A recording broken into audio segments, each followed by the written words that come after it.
Disaster OS.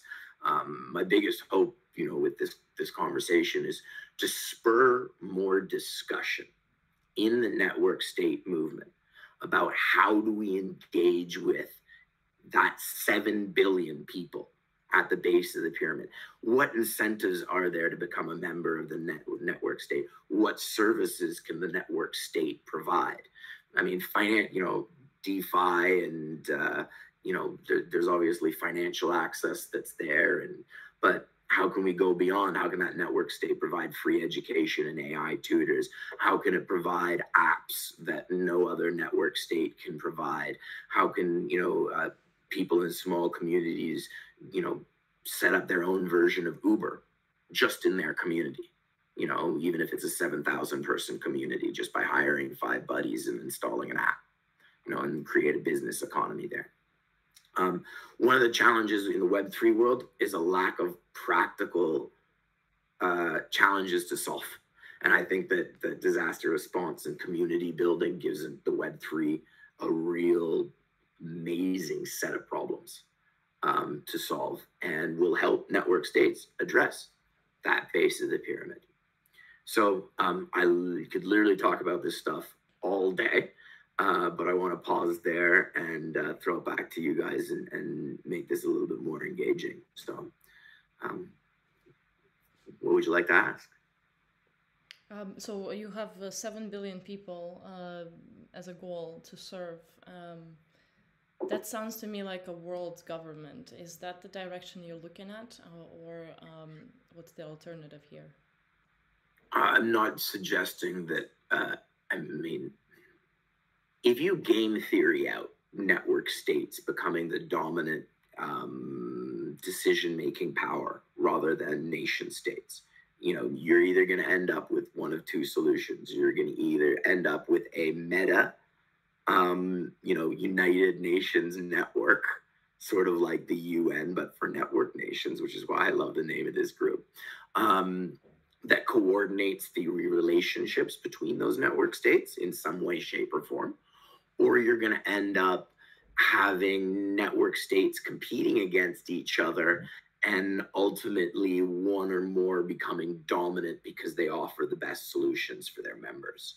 Similar to how we're starting to see nation states competing for digital nomads, and how for decades we've seen tax havens compete for businesses. So, just as how we see nations compete for talent, for foreign direct investment, for people to immigrate to their countries, for people to set up businesses, to register businesses, to come as digital nomads because of their visa incentives. Network states are going to need to think about the same incentives. And either there's going to be a group of them that, balance each other out in some sort of shape or form, or one is ultimately going to become the dominant one. And if that is the case, you would expect it to be the one that global consensus suggests is the best. How long that takes, whether that's 15 years or 200 years, I don't know. But that's where I would see the network state thesis taking us. What do you think? What makes something that is successful in disaster response that you can take as a experience, as like a key success story to build what you're looking to build as well, where we're all in the same crew here? I would say it's crowdsourcing. It's actually the work of the humanitarian OpenStreetMap team that I would say is the best lessons for network states. So you've got in the Haiti earthquake 15-ish years ago, a digital humanitarian network was formed of a bunch of different volunteer organizations with different focuses.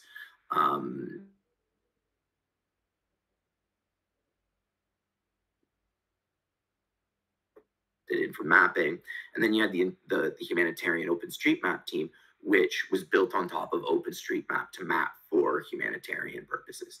And they're an amazing organization that has had millions of people assist with mapping for humanitarian purposes. Their last stated goal, when I was still working with them 4-ish years ago, was to map the next billion people. My guess is they've already put that billion on the map and they're working on the third billion. But they've got this massive, great project called Missing Maps. And it's all about, and I love it because it's all about how you bring people together who can all work in different ways on different things to accomplish the same goal. I think it's an early lesson for DAOs. I'm new to DAOs and I've been, intimately learning about them recently. But I would say DAOs are the modern evolution of consensus-based crowdsourcing groups like HOT, which is a world-class example of good governance of complex